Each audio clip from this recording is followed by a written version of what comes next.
Olá! Hoje nós vamos para o capítulo 4 do Evangelho segundo Marcos. Deixa eu te explicar, esse capítulo 4 tem uma série de parábolas. Nem sempre são parábolas, às vezes são comparações e um acontecimento, que é a tempestade acalmada. Então, você vai perceber que todo este capítulo 4, ele gira em torno de uma certa compreensão que Marcos tem, que os ensinamentos de Jesus, eles eram dados para alguns, os discípulos, e reservado para esses discípulos e esse ensinamento não seria um ensinamento dado para os de fora. Você vai entender. Para Marcos, ele pensava o seguinte: a parábola é algo que Jesus conta para os seus apóstolos e discípulos, mas não é algo que ele expõe para todo mundo, né? Para que depois os discípulos e os apóstolos entendam essas parábolas e transformem isso em ensinamento, tá bom? Então você vai ver aqui uma sequência assim. Primeiro a parábola do semeador, né? Que eles pedem para Jesus explicar em casa quando está com eles. Né? Tem aquela história de falar, para que vocês ouçam, para que muitos ouçam e não compreendam, vejam, não enxerguem e tal. A gente vai ter aqui a comparação da lâmpada que acende em cima e não se coloca debaixo de uma vasilha, uma vasilha, de um alqueire, né? Você vai ter aquela comparação da medida, né? Com a mesma medida com que medirdes, né? Depois vai ter a comparação do grão de mostarda também, o grão de mostarda. O reino de Deus é como um grão de mostarda. E por fim, aquele episódio da tempestade acalmada. Então preste atenção que todo esse capítulo 4, como eu disse para você, gira em torno dessa questão de ser, isso é só para nós ou é para os outros? Isso deve ficar reservado para os discípulos e não para todo mundo.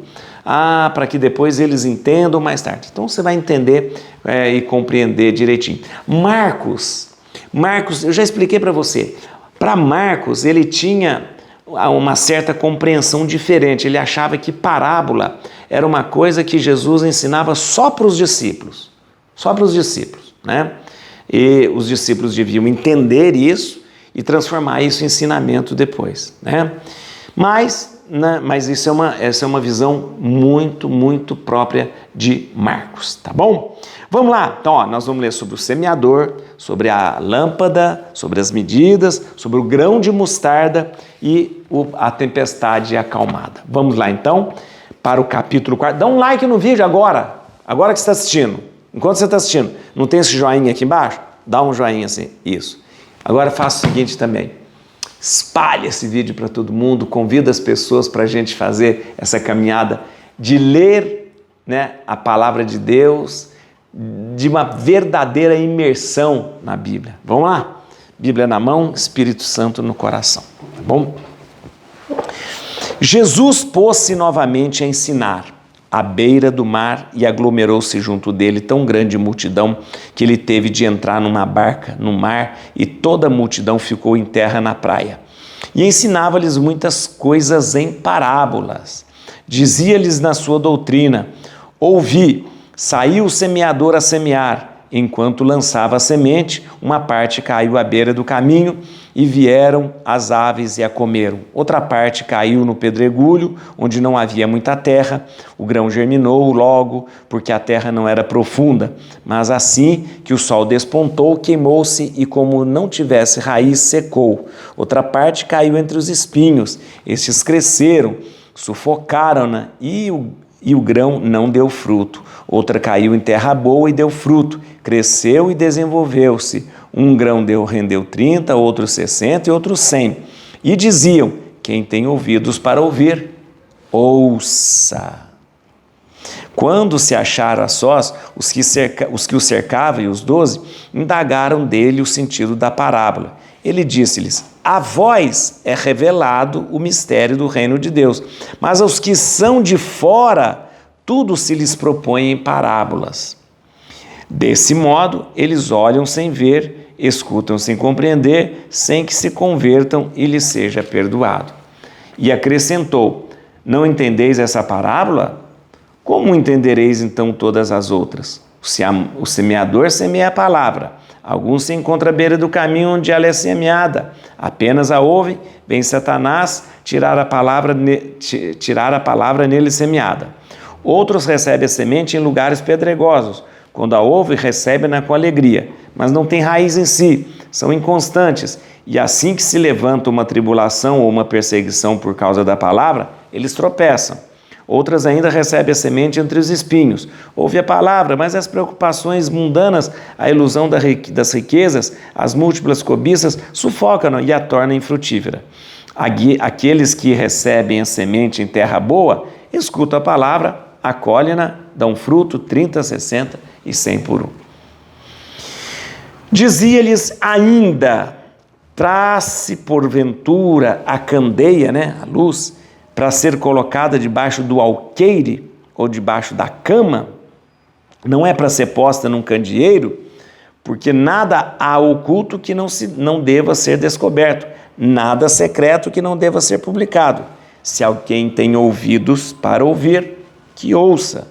Ele prosseguiu: atendei ao que ouvis. Com a medida com que medirdes, vos medirão a vós. E ainda se vos acrescentará, pois ao que tem se lhe dará, e ao que não tem se lhe tirará até o que tem. Dizia também: o reino de Deus é como um homem que lança semente à terra, dorme, levanta-se de noite e de dia, e a semente brota e cresce sem ele o perceber. Pois a terra por si mesma produz primeiro a planta, depois a espiga e por último o grão abundante na espiga. Quando o fruto amadurece, ele mete-lhe a foice, porque é chegada a colheita. Dizia ele: a quem compararemos o reino de Deus? Ou com que parábola o representaremos? É como um grão de mostarda, que quando é semeado é a menor de todas as sementes, mas depois de semeado cresce, torna-se maior que todas as hortaliças e estende de tal modo os seus ramos que as aves do céu podem abrigar-se à sua sombra. Era por meio de numerosas parábolas desse gênero que ele lhes anunciava a palavra, conforme era capaz de compreender, e não lhes falava a não ser em parábolas. A sós, porém, explicava tudo a seus discípulos.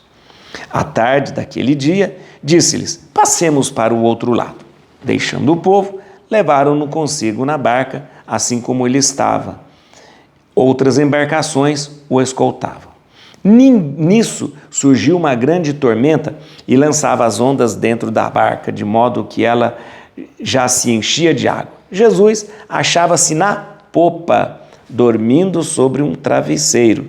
Eles acordaram-no e disseram-lhe: Mestre, não te importa que pereçamos? E ele, despertando, repreendeu o vento e disse ao mar: silêncio, cala-te. E cessou o vento e seguiu-se grande bonança. Ele disse-lhes: como sois medrosos, ainda não tendes fé? Eles ficaram penetrados de grande temor e cochichavam entre si: quem é este a quem até o vento e o mar obedecem? Muito bem, nós podemos dizer que essas parábolas são parábolas relacionadas ao reino de Deus. Você sabe que o reino de Deus é uma realidade, proposta por Jesus e já está no meio de todos, a partir da presença de Jesus. Mas vamos entender uma coisa. Você escutou que Marcos, aqui no evangelho dele, fala e pregava a palavra, e falava da palavra, e a parábola era para pregar a parábola, e eles falavam da palavra, a palavra. Marcos repete a exaustão a palavra, o termo palavra. Marcos, a gente poderia substituir o termo palavra por evangelho. Então, todas as vezes que diz assim, a palavra era ensinada, ele pregava a palavra, ele está dizendo o evangelho, a boa notícia, a salvação, tudo isso, tá bom? Muito bem. Essa compreensão era muito clara para Marcos. Marcos achava que Jesus ensinava os discípulos que estavam mais perto dele e os apóstolos em parábolas para que as pessoas ao lado não pudessem entender. mais ou menos como por isso que ele repete algumas vezes, quem tem ouvidos que ouça, né? Marcos tinha uma compreensão de que existia um grupo junto com Jesus e existia aqueles que não estavam ainda no segmento, não estavam ainda junto com Jesus. Então esse pessoal era considerado os de fora, né? Marcos trazia isso, né? Aqueles que ouviam a palavra, aqueles que escutavam a palavra. Por que Marcos tem essa compreensão? Porque existia entre os judeus muita oposição ao que Jesus falava. Jesus batia de frente com algumas coisas que os fariseus, os escribas ensinavam. Então existia muita oposição em relação àquilo que Jesus ensinava. Então, essa expressão, os de fora, aqueles que não entendem, aqueles que não compreendem, aqueles que têm ouvido não ouvem, aqueles que têm olhos não veem, Marcos está referindo-se a esse pessoal que se opunham àquilo que Jesus ensinava.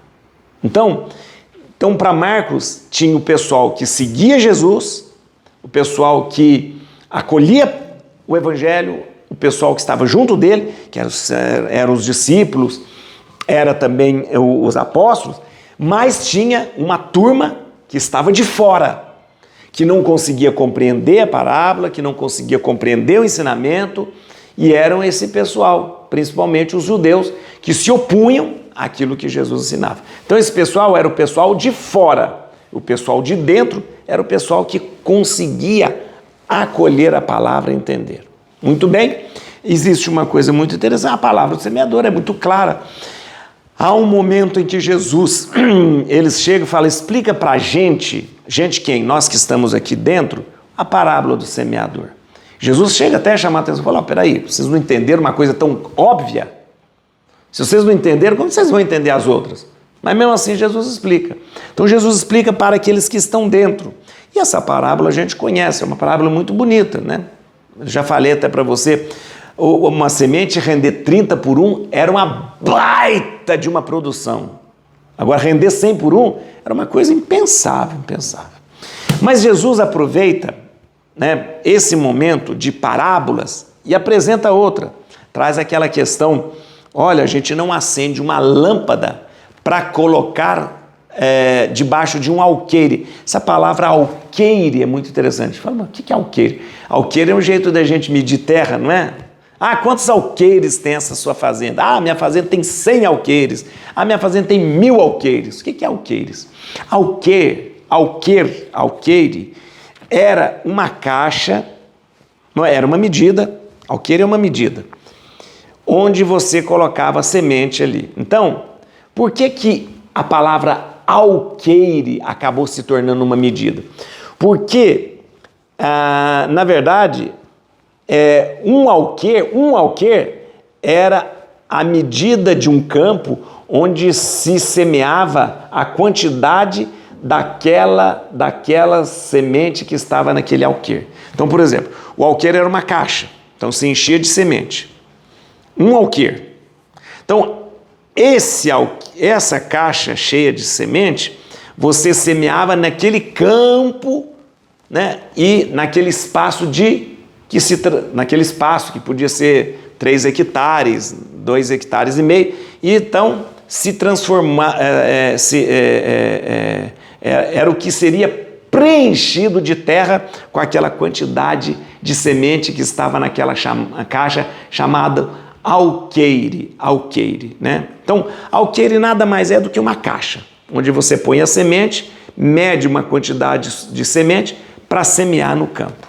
Então Jesus falou assim, você não pega uma lâmpada, né, uma vela, um candeeiro e põe debaixo do alqueire, ou seja, bota aqui essa caixa em cima. Não, você põe em cima para brilhar, né, para brilhar. Muito bem, e diz aqui uma coisa muito interessante, ele continua falando, né? Ela é para ser uma luz que ilumina, é para ser posta para todo mundo ver e iluminar todo mundo. Jesus está falando, ó, você que me escuta, não é para ficar escondido pelos cantos, é para você brilhar para todo mundo. Brilhar para todo mundo. A palavra, o evangelho que eu estou falando para você aqui, não é para você colocar uma caixa em cima dele? Não, é para ele se brilhar para todo mundo. Isso que Jesus estava falando, né? E aí Jesus continua falando sobre, ainda usando uma medida. Ele usou a palavra alqueire, que é uma caixa de medida, né? Ele continua falando de medida, né? E preste atenção, atender com a medida que vocês medirem, vocês serão medidos. Ou seja, cuidado com o que vocês olham, falam dos outros, porque vocês serão medidos desse jeito, né? E aí ele coloca uma coisa, porque quem tem será dado mais, e quem não tem vai ser tirado dele. Opa, o que é isso? Quem tem o quê? Quem tem fé, quem tem disposição, quem quer brilhar, quem quer levar a palavra, esse que tem essa disposição, essa fé, vai ser dado mais para ele. Vai ser dado mais fé, vai ser dado mais disposição, vai ser dado mais alegria. Agora, quem não tem vontade de pregar o evangelho, quem não tem vontade de levar a palavra, quem não tem vontade de ser luz na vida dos outros, brilhar na vida dos outros, esse que não tem essa disposição, até o que tem vai ser tirado dele. E aí Jesus continuou falando, olha, vocês têm que entender vocês têm que entender tudo que eu estou dizendo. Aí depois Jesus fala a questão do reino de Deus, que é uma parábola clássica da semente da mostarda. Sementinha pequenininha, Jesus, exagerado do jeito que Jesus é, né? Jesus, ele fala assim, a menor de todas as sementes. Não é a menor de todas as sementes, tem semente menor do que o grão de mostarda. E aí depois Jesus exagera para chamar a atenção. Depois se torna o maior de todas as hortaliças. Não é o maior de todas as hortaliças, não é maior, né? Mas o que Jesus fala, se torna maior, porque seus ramos vão ser estendidos. Ou seja, Jesus está falando do reino de Deus que vai depois se espalhar por todo lado. E por fim, né, a gente tem aquela questão da tempestade que é acalmada. Jesus está no barco, onda agitada, Jesus dormindo, e eles ficam com medo. Eles ficam com medo. Jesus acorda, acalma o mar e faz um questionamento severo para eles. Vocês não têm fé? Vocês não acreditam em mim? Eu não estou aqui? Então, essa pergunta de Jesus, vocês ainda não têm fé? Significa o seguinte, vocês ainda não confiam em mim? Porque se eles tivessem plena confiança em Jesus, eles não ficariam com medo. Jesus está dormindo, então não vai acontecer nada. O mar está agitado, o mar não vai fazer nada contra eles. Mas Jesus faz um questionamento muito sério, como faz para nós hoje. Você tem medo de quê? Você não acredita que eu estou com você? Está com medo de quê? Espera aí. Você não dormiu hoje? Você perdeu o sono hoje? Por quê? Então você não acredita? Olha, é o seguinte, deixa eu falar uma coisa séria para você. Com Deus é assim. Ou você acredita ou não acredita. Jesus gosta das coisas muito claras. Ou você acredita que Ele está junto com você, ou você não acredita. Se você tem medo, você não acredita. É isso que Jesus questionou para eles. Espera aí, vocês não têm fé ainda? Eu já fiz tanta coisa, eu já fiz tanta coisa com vocês aqui, e vocês ainda têm medo? Jesus está falando para você. Você ainda tem medo? Você está com medo do que vai acontecer? Mas eu não estou aqui com você? Não estou aqui? Eu estou conduzindo a sua vida. Eu sou o timoneiro. Vou te explicar para você. Vem aqui que eu quero explicar algumas coisas. Olha, veja só as parábolas no versículo 2. E ensinava-lhes muitas coisas em parábolas. Muito bem, Jesus aproveitou esse capítulo aqui para explicar muita coisa em parábola. Nessa série de parábolas, já falei para você, Marcos apresenta a diferença entre um ensinamento que é destinado para a multidão, para todo mundo, e uma explicação que é reservada aos discípulos, né? Então, para Marcos, Jesus tem um ensinamento que é para o povão, e Jesus tem uma palavra diferente para os de dentro, né? O seu segredo, né, não é revelado a todos. Marcos tem muito desse negócio de ter um segredo, né? Tem um segredo. Já falei para você sobre o segredo messiânico. Marcos insiste nessa história de dizer assim, ó, que Jesus fala, eu vou te curar, mas não vai contar para todo mundo que eu sou, não. Eu vou fazer esse milagre, mas não vai sair contando para todo mundo, não. Então Marcos tem muito desse negócio de tenha aqui os ensinamentos só para nós que estamos dentro e não tanto para quem está fora. Mas eu já expliquei, na cabeça de Marcos, o pessoal que está fora é o pessoal que se opõe àquilo que Jesus ensina, tá bom?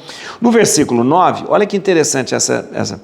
E dizia, quem tem ouvidos para ouvir, ouça. O que significa isso? Quem tem ouvidos para ouvir, ouça. É o seguinte, a parábola deve levar o ouvinte a refletir.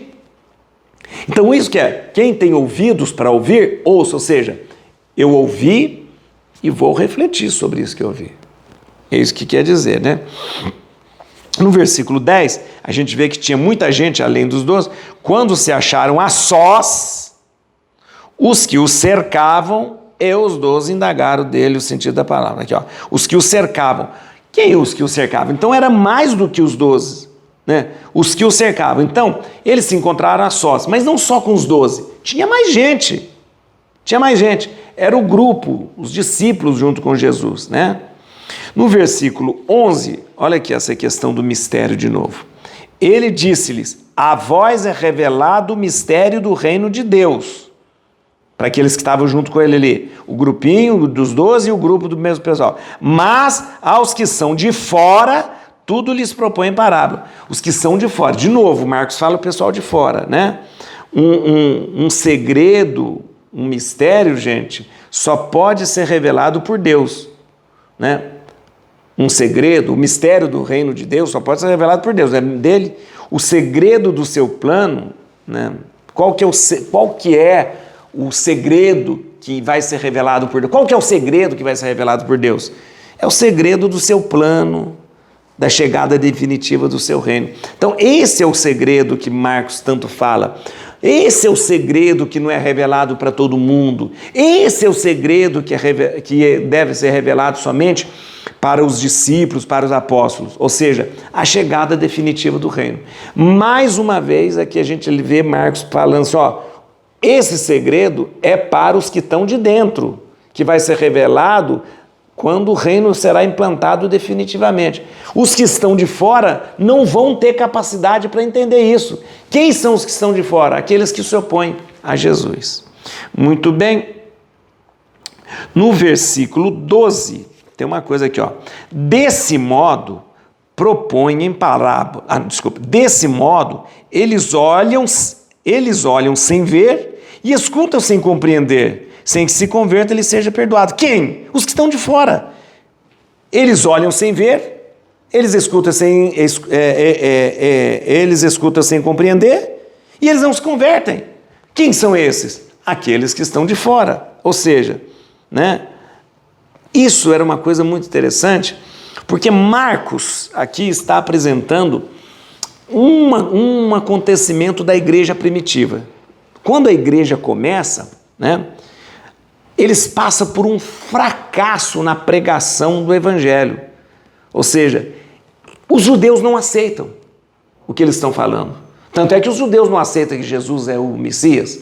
Então, esse fracasso da pregação do evangelho marcou muito a comunidade primitiva. E é revelado aqui, ó, né? Eles estão vendo, mas não estão eles estão enxergando, mas não estão vendo. Eles estão escutando, mas não estão compreendendo. Eles estão vendo todas essas coisas, não estão se convertendo.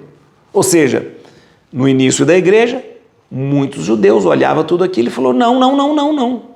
Então esse fracasso da pregação é exposto aqui por Marcos, né? Muita gente não aceitou Jesus como o Messias, como o Salvador, né? Por quê? Porque viram, enxergaram, mas não viram. Escutaram, mas não compreenderam. Entendeu? Muito bem. A questão eu já te falei da expressão palavra, né? Olha aqui, 14. O semeador semeia a palavra. Palavra aqui significa o evangelho. Ou seja, toda a compreensão, todo o conjunto do evangelho da Boa Nova. Versículo 21, quero que você... 21. Aqui são outras palavras. Dizia-lhes ainda, trace porventura candeia por ser colocada debaixo do alqueire ou debaixo da cama, dizia-lhes ainda. As palavras continuam a ser dirigidas para quem? Para os discípulos, para os apóstolos. Dizia-lhes ainda, né? No versículo 22, a gente compreende mais essa história do segredo revelado. Porque nada há oculto que não deva ser descoberto, nada secreto que não deva ser publicado. O que é isso, gente? O que é isso? Isso que, você está pensando que são os seus segredos? Não, não é. Você está pensando que as suas conversas do WhatsApp que vai ser revelada? Não, não tem nada disso. Isso aqui está dizendo, muito claro, que o mistério escondido nas parábolas, né? Jesus conta para Marcos assim, as parábolas escondem o mistério. Então, o mistério escondido nas parábolas vai ser manifestado. Embora no início esse mistério foi só manifestado aos discípulos e aos apóstolos, ele será revelado a todos, está entendendo? Então, para Marcos é o seguinte, as parábolas, elas contêm um mistério, um segredo, que no início foi revelado só para os discípulos, mas chegará um tempo que vai ser revelado para todos. Por isso que Jesus diz, nada há de escondido que não seja revelado num determinado momento, tá bom? Vamos ver, no versículo 29, cadê o versículo? Quando fala do grão de mostarda, que tal, que cresce, quando o fruto amadurece, ele mete-lhe a foice porque é chegada a colheita. Meter a foice por causa da colheita é uma expressão que lembra o juízo final, viu? Lembra o juízo final, tá bom? No versículo 31, olha que interessante. É como o grão de mostarda, que quando é semeado, é a menor de todas as sementes, e depois se torna uma grande hortaliça, né? Esse é o contraste entre a pequenez da semente, quando ela está escondida na terra, e a amplitude da planta quando ela sai do escondimento. Então é o seguinte, a gente podia fazer essa analogia. Todo esse ensinamento escondido nas parábolas está como um grão de mostarda pequenininho, bem pequenininho. Mas quando isso for revelado para todo mundo, será como uma grande árvore, uma grande hortaliça que vai lançar seus ramos por todos os lugares. Veja só, no versículo 32, mas depois de semeado, cresce e se torna a maior de todas as hortaliças, estende de tal modo seus ramos, que as aves do céu podem abrigar-se à sua sombra. Ou seja, quando era uma parábolazinha escondida, estava como uma sementinha de mostarda. Quando ela é revelada, ela cresce e o reino aí se estende por todas as nações. Tá bom? Vamos passar lá para a tempestade? No versículo 37, Jesus está no barco, né? Nisso surgiu uma grande tormenta e lançavam ondas dentro da barca, de modo que ela já se enchia de água. Mas que tempestade maluca é essa? Estava um sol danado quando Jesus está falando. Deixa eu explicar uma coisa que você tem que saber da questão meteorológica daquela época, ali no Mar da Galileia. O lago de Genezaré, o Mar da Galileia, ele é muito influenciado por ventos que vêm de dois lugares. Ventos que vêm do Mediterrâneo e ventos que vêm do deserto sírio. É um problema. Então, de cima, lá do norte, vem um vento do deserto sírio. Um vento quente. Do Mediterrâneo, vem também muito vento. Isto era um problema que você podia estar lá no Lago de Genezaré, Mar da Galileia, Lago de Tiberíades, de repente o tempo mudava assim, pá, instantaneamente. Não tinha muita previsão, não. Então era muito comum que você estava lá pescando no seu barquinho, estava tudo tranquilo, de repente vinha um vento, aquela coisa maluca. Ou às vezes vinha do Mediterrâneo e muitas vezes vinha aquele vento do deserto sírio. Aliás, do deserto sírio era pior a vento. O vento vinha com tudo. Vento quente do deserto sírio vinha com tudo. Então, era muito comum tempestades repentinas no Mar da Galileia. Era muito comum. E esse evangelho é narrado no momento em que eles estavam tranquilos no barco, e aí vem tudo. Então Jesus, Estava lá bem descansando, dormindo, num lugar que você tem que saber. Olha que interessante. Jesus achava-se na popa. Opa! Na popa, dormindo sobre um travesseiro. Eles acordaram e disseram: mestre, não te importa que pereçamos? Muito bem. Você tem que saber, o assento da popa, você tem um barco lá, mas na popa, o assento da popa era o lugar do timoneiro, que conduzia o barco, timoneiro. Era o lugar... Então, Marcos apresenta Jesus como timoneiro, ele que está conduzindo. Ele que está conduzindo. O barco está na mão dele. Ele é o timoneiro. Normalmente, o lugar do timoneiro tinha uma almofada. Todo barco tinha um banquinho lá atrás que o timoneiro sentava e conduzia o barco. Ficava na popa. E tinha um travesseirinho lá, tinha uma almofada. Então, o que Marcos está dizendo? Primeiro, Jesus Jesus é o timoneiro, ele que conduz. Se ele está conduzindo, está tudo bem. E se ele está dormindo, é porque está tudo bem mesmo. Tem uma almofada e Jesus está bem deitado naquela almofada. Ei, que coisa boa essa almofada aqui. E dá-lhe tempestade, aquela coisa, água entrando no barco, e eles morrendo de medo. E Jesus está que dorme. Jesus é o timoneiro, ele está conduzindo, não vai acontecer nada. Ele pode dormir, que não vai acontecer nada. Os apóstolos começaram a ficar com medo. E Jesus pergunta: vocês não confiam em mim? Escuta uma coisa, Jesus é timoneiro da sua vida, ele que está conduzindo. Se tem tempestade, fica quieto, vai passar. Se tem tempestade, não vai afundar. Jesus é timoneiro. Ou você confia ou não confia. Quer um conselho? Confia que a tempestade passa. Et cruce in Domine, fugit partes adversa, vite te leo de tribiuda, radix Davide. Aleluia.